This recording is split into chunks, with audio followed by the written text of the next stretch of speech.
একটা স্কুল প্রতিষ্ঠান যেগুলা ছিল এইগুলা দিলাই বড়কলাতে, কাঠিগোড়াতে, শিলচরে পাঠাইয়া, আর যেটা থাকলো ওটাকে তুমি শপিং কমপ্লেক্স বানানোর চিন্তাধারা। কারণ তোমার পক্ষে সম্ভব, কারণ এমন একজন ব্যক্তি শুনাইতে বিধায়ক হয়েছে যার শিক্ষার প্রতি দরদ নাই। খুদ উনি যেহেতু অশিক্ষিত, আমি যখন বারবার বলি উনাকে অশিক্ষিত, আর উনিও বারবার বলেন আমার বিরুদ্ধে ডিফরমেশন কেস করবেন, একবারও করেননি, কারণ উনি স্বীকার করে নিয়েছেন উনি অশিক্ষিত। আর অশিক্ষিত ব্যক্তির জন্য একটা স্কুলকে, হায়ার সেকেন্ডারি স্কুলকে ভেঙে যে শপিং কমপ্লেক্স পড়া এমন বড় কথা নয়। এর জন্য এই ঘটনাকে আমরা ধিক্কার জানাই।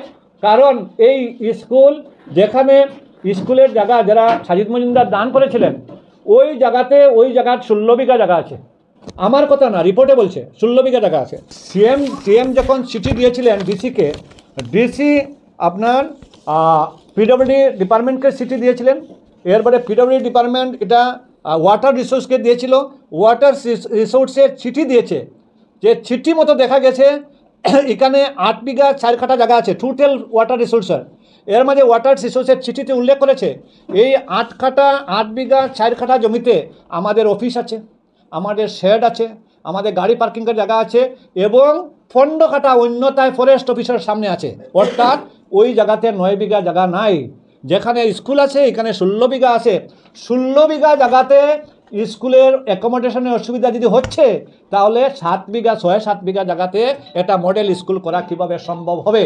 উনার নজর গিয়েছে, উনার নজর গিয়েছে স্কুলের জায়গাতে, যাতে এখানে শপিং মহল করে, গুলদিগির মতো মহল করে এখানে যাতে বড় টাকা উনি উপার্জন করতে পারেন, এই অসৎ চিন্তাধারার জন্য এটা হয়েছে। উনার কিছুই নাই, শুধুমাত্র এই জায়গাতে যদি ওই জায়গা যদি আমরা মহল করি, তাহলে উনি অসৎ উপায়ে একটা রোজগার করতে পারবেন ওই চিন্তাধারা।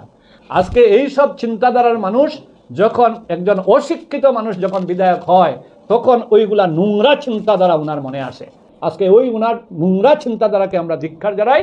আর কোনো অবস্থাতে সোনাইতে ছাত্র আসন, বর্তমান এনজির ছাত্র এবং প্রাক্তন ছাত্র সব মিলিয়ে প্রায় 25,000-এর উপরে আছেন।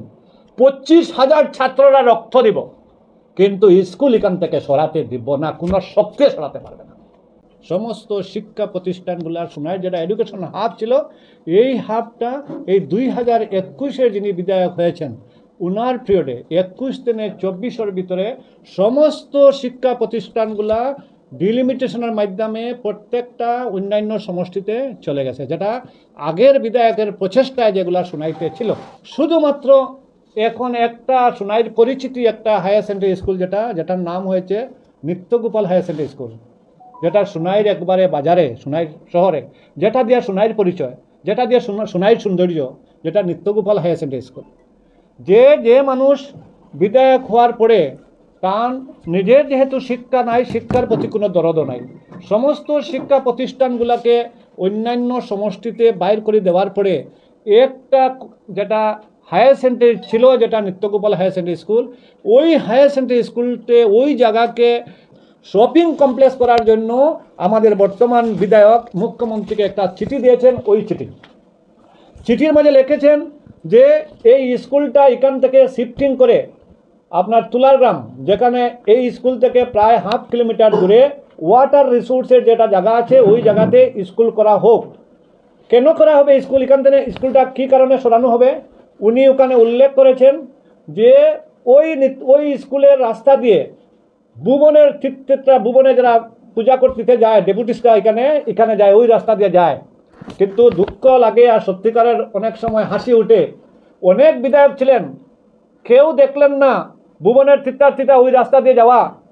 বিজেপির বিধায়ক বদ্রীনারায়ণ সিংহ দেখলেন না, বিজেপির বিধায়ক আমিনুলও দেখলেন না। আচ্ছা, আমি ধরে নিলাম কংগ্রেসি বিধায়করা দেখলেন না, ধরে নিলাম সমাজবাদী পার্টির বিধায়করা দেখলেন না, ধরে নিলাম এজিপির বিধায়করা দেখলেন না, বিজেপির বিধায়ক তো বদ্রীনারায়ণ সিং ছিলেন, উনিও কি দেখলেন না যে ওই রাস্তা দিয়ে আপনার ভুবন হিলের তীর্থার্থী যান? করিমউদ্দিন বড় বইয়া দেখেছেন যে ওই রাস্তা দিয়ে ভুবনের তীর্থার্থী যাওয়াতে অসুবিধা হচ্ছে, এর জন্য এই স্কুলটা সরানো হোক।